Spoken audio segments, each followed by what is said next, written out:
तो इसमें पहला अध्याय बृहद जातकम आचार्य वारामिहिर की जो बुक है उसका पहला अध्याय राशि अभ्युदय हम शुरू कर रहे हैं। अगर इससे पहले वाला मेरा वीडियो आपने नहीं देखा है, आचार्य वारामिहिर कौन थे, उन्होंने एस्ट्रोलॉजी में क्या योगदान दिया है, इसके बारे में आपको नहीं पता है तो आप पहला वीडियो देखें, उसके बाद फिर इस वीडियो को देखें।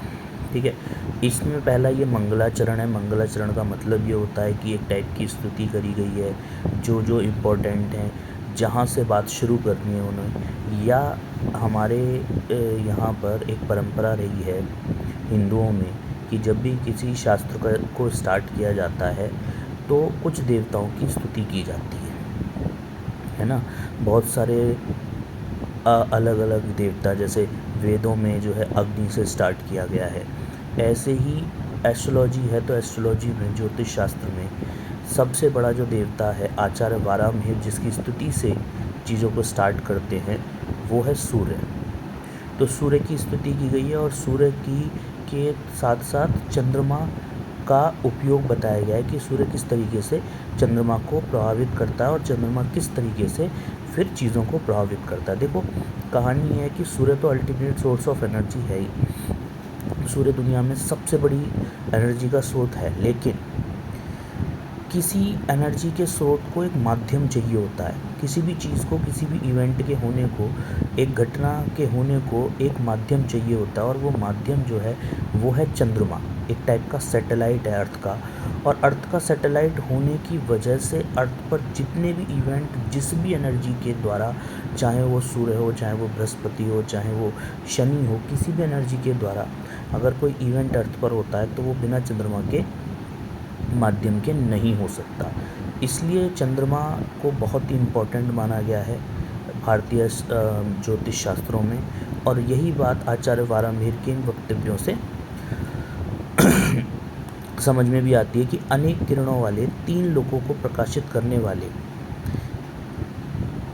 वे भगवान सूर्य हमारी वाक शक्ति अर्थात विषय प्रतिपादन के योग्य शब्द व अर्थ समुदाय की उपस्थिति को पुष्ट करें।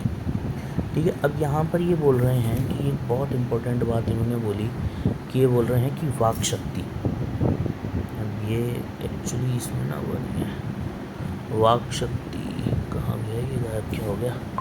ठीक है, इन्होंने एक शब्द यूज़ करा है यहाँ पे, वाक शक्ति। ठीक है, तो वाक शक्ति जो एस्ट्रोलॉजी में देखी जाती है वो तो देखी जाती है जी सेकंड हाउस से, जो आपकी बोलने की क्षमता है, और सूर्य का जो घर है, सूर्य की जो जड़ है वो मानी जाती है 5वां हाउस।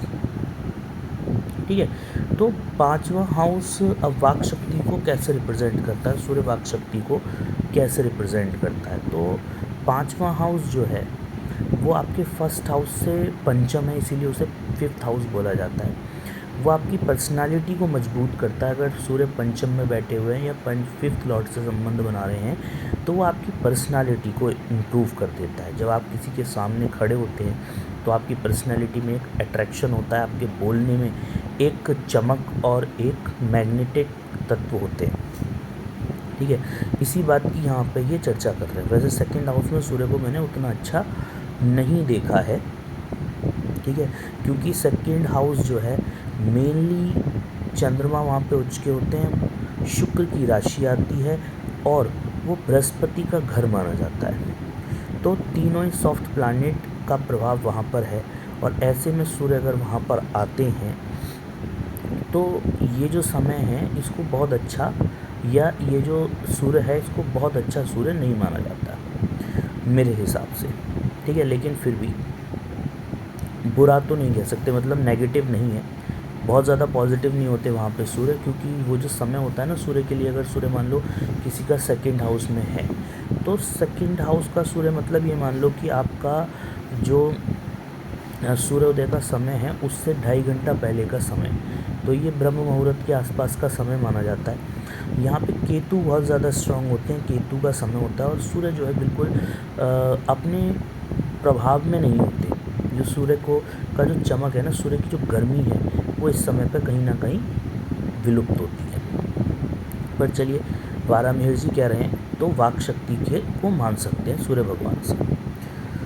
इसके बाद आगे बात करते हैं। इसके बाद उन्होंने बहुत इम्पोर्टेंट बात करी, अर्थात विषय प्रतिपादन के योग्य शब्द, विषय प्रतिपादन के योग्य शब्द सूर्य देता है। देखो अब यहाँ पर ये बात मानी जा सकती है कि सूर्य क्या कर रहा है कि विषय प्रतिपादन मतलब जो आपको कोई टॉपिक पे बात करनी है, उस टॉपिक की जो वोकैबुलरी है, बहुत सारे लोग क्या होते हैं कि वो बोलते बोलते शब्दों को भूल जाते हैं, वो अच्छे एग्जाम्पल्स नहीं दे पाते, वो चीज़ों को समझा नहीं पाते, तो विषय को प्रतिपादित नहीं कर पाते, मतलब कि जो वो समझाना चाह रहे हैं उसको वो कभी समझा नहीं पाते अगर उनका 5th हाउस अच्छा नहीं है तो, और सूर्य अच्छा नहीं है तो। वह अर्थ समुदाय की उपस्थिति को पुष्ट करे। ठीक है, अर्थ समुदाय मतलब वही कहना चाह रहे हैं कि वो जो समझाना है और उसका जो प्रॉपर मीनिंग है, डिलीवरी ऑफ वाक्य है, उसको वो प्रतिपादित करता है। ठीक है, 2nd हाउस का जो सूर्य मैंने बोला कि मैंने बहुत अच्छा नहीं देखा है, तो वो इस वजह से कि उस समय पर 2nd हाउस में अगर सूर्य बैठता है ना, तो वाणी थोड़ी सी आदमी की कड़वी हो जाती है, या वो अपने शब्दों में कहना चाहिए कि बहुत ज़्यादा स्ट्रांगली बात करता है, जिसकी वजह से कई बार उसके काफ़ी दुश्मन भी बन जाते हैं। ऐसा प्रैक्टिकल लाइफ में देखा गया। लेकिन यहाँ पर जो आज 12 मिहिर जी बात कर रहे हैं, शायद वो बात कर रहे हैं इस विषय में कि बोलना नहीं है, लेकिन वो जो बोलने से पहले का जो प्रोसेस है, मतलब इंटरप्रिटेशन और कंपाइलेशन ऑफ वोकैबुलरी एंड शब्द का जो कंपाइलेशन है वो 5th हाउस से होता है। 5th हाउस आपकी वाक पटुता है। ठीक है, वाक शक्ति आपका 2nd हाउस हो सकता है, लेकिन वाक पटुता मतलब बोलने की क्षमता, बोलने में जो एक कहना चाहिए कि पॉजिटिव वे में जो चालाकी है, जैसे कृष्ण जी के बारे में बोला जाता है कि वो बहुत ज़्यादा वाकपटु थे। उन्हें किसी को अगर कोई बात समझानी थी ना, तो बहुत ईजीली समझा देते थे। ठीक है, वो इवन मतलब मरने के लिए भी लोगों को उन्होंने कन्विंस कर लिया गीता में कि तुम मर नहीं रहे हो। मरना क्या होता है, आत्मा है, आत्मा तो ऐसा शरीर मरता है, आत्मा थोड़ी मरती है, आत्मा तो बस कपड़े चेंज करती है। मतलब इवन मरने के लिए लोगों को कन्विंस कर दिया उन्होंने, और वही 5000 साल से मरने के लिए लोगों को कन्विंस कर रहे हैं। इसे बोलते हैं वाकपटुता। ठीक है, तो जो सूर्य देता है उसके बाद जो चंद्रमा के मंडल में मूर्तत्व अर्थात दृश्यता का आधान करने वाले, संसार के बंधनों से मुक्त होकर लोकांतर को जाने वाले मुमुक्षुओं और मुक्त पुरुषों के लिए मोक्ष का द्वार। ठीक है, अब ये कह रहे हैं कि सूर्य के द्वारा ही चंद्रमा के मंडल, अब देखो चंद्रमा का मंडल मतलब होता है 27 नक्षत्र, क्योंकि चंद्रमा जो है 27 नक्षत्रों में मूव करता है, और उसके आधार पर ही आपका नाम रखा जाता है भारतीय ज्योतिष शास्त्र में। साथ के साथ नाम के साथ साथ जो आपकी महादशाएं स्टार्ट होती हैं वो चंद्रमा के नक्षत्र से ही स्टार्ट होती हैं कि जन्म समय पर चंद्रमा किस नक्षत्र में था।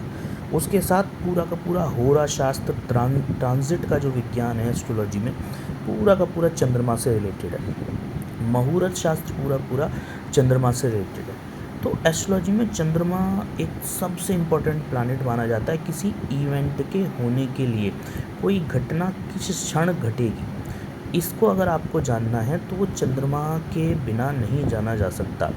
और वो यही कह रहे हैं कि चंद्रमा के जो मंडल है, मतलब 27 नक्षत्रों में जो विचरण करता है, उसके जो 12 राशियों का जो मंडल बना हुआ है, उसमें मूर्तत्व अर्थात दृश्यता, मतलब उसमें देखो क्या है कि आकाश में बहुत सारी चीज़ें हैं। ठीक है, और सूर्य का प्रकाश भी है, लेकिन सूर्य का प्रकाश कब किस समय पर किस मंडल में फोकस है, कौन सी चीज़ आपको दिखाई देगी, कौन सी चीज़ आपको दिखाई नहीं देगी। ठीक है, या किस चीज़ पे आपकी दृष्टि जाएगी, ये सब चंद्रमा के द्वारा ही हो रहा है। सूर्य की एनर्जी को मतलब वो रिफ्लेक्ट कर रहा है, एक तरीके से आप ये मान लो कि वो सूर्य की एनर्जी को रिफ्लेक्ट करता है, और रिफ्लेक्ट करके एक पर्टिकुलर पोर्शन ऑफ जो हमारा कॉस्मोस है उसको इफ़ेक्ट करता है, जिससे कि आपके ऊपर इफ्लेक्शन आता है। संसार के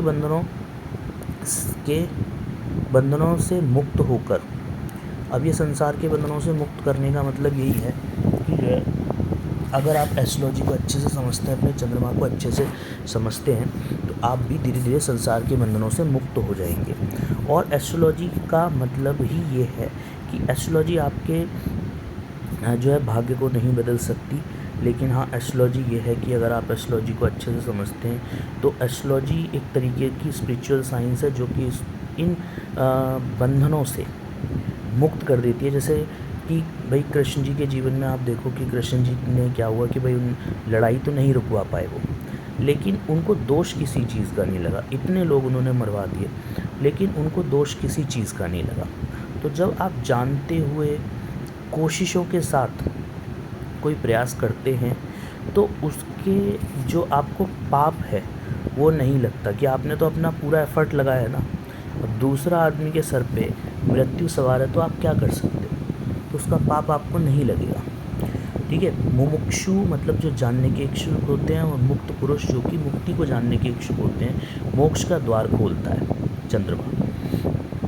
योनियों की आत्मा रूप यज्ञ करने वालों के लिए यज्ञ रूप, इंद्रादि देवताओं व आकाश स्थित ज्योतिपिंडों मतलब नक्षत्र ग्रहों के स्वामी, समस्त लोगों की उत्पत्ति, स्थिति व विनाश के कारण वेदों में अनेक नामों से वर्णित, ये सब के सब सूर्य देवता ही हैं। तो सूर्य देवता की काफ़ी अच्छे से इन्होंने स्तुति करी है। रवि का अर्थ समझाया इन्होंने कि रवि जो है सूर्य को साक्षात नारायण स्वरूप तथा प्रत्यक्ष वेदमय रूप माना जाता है। रवि शब्द का अर्थ एक प्रकार से तीनों वेदों की रू शब्दे मतलब धातु से निष्पन्न रवि शब्द का अर्थ वेद भगवान स्वरूप मानकर ही यह स्तुति की गई है। तो ये स्तुति है जो आचार्य वारामिर ने करी है। शब्द ब्रह्म स्वरूप भगवान सूर्य का आशीर्वादात्मक स्तवन करना युक्त है।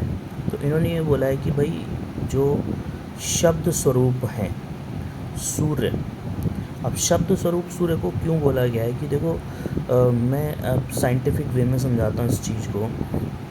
वाणी का शब्द का कारक जो है सूर्य को बोला गया। दुनिया में जितनी भी कहना चाहिए कि ध्वनि है, ध्वनि का कारक एक्चुअली सूर्य है। आप ये देखोगे कि वहाँ पे जो इतने बड़े बड़े एटम बम कह रहा हूँ, हाइड्रोजन बम फट रहे हैं सूर्य सन के कोर में, जो बहुत बड़े बड़े हाइड्रोजन बम फट रहे हैं, उससे बहुत ज़्यादा मात्रा में साउंड निकलता है, क्योंकि साउंड किसी भी दो चीज़ों के टकराने से उत्पन्न होता है और पूरे ब्रह्मांड में वो साउंड फैलता है। अभी नासा ने रिसर्च भी करी थी कि भाई सूर्य का जो साउंड है वो किस तरीके का है। तो अब वो बात सही है या गलत है वो उस पर मैं नहीं जाना चाहूँगा, लेकिन उन्होंने ये बोला कि सूर्य बिल्कुल ओम की तरह साउंड करता है। बट बात उसको भी छोड़ दें, लेकिन हम ये तो कह ही सकते हैं कि पूरे ब्रह्मांड में जो साउंड की उत्पत्ति हो रही है सबसे पहले वो सूर्य से ही हो रही है। तो इन्होंने शब्द स्वरूप बोला है सूर्य को, और ऐसे सूर्य की स्तुति ये करना चाहते हैं जो पूरे ब्रह्मांड में प्रकाश का स्रोत है, शब्द का स्रोत है, वाक का स्रोत है। भावी फल बताने वाले ज्योतिष शास्त्र में नक्षत्राधिपति होने से भी सूर्य को स्पष्ट देवता मानना सर्वथा संगति है। तो इन्होंने ये बोला कि हमारे को आगे आने वाला फल बताने के लिए सूर्य देवता ही रिस्पॉन्सिबल हैं। ज्योतिष में हम जो आगे देख पाते हैं उस फल को बताने के लिए सूर्य देवता ही रिस्पॉन्सिबल हैं।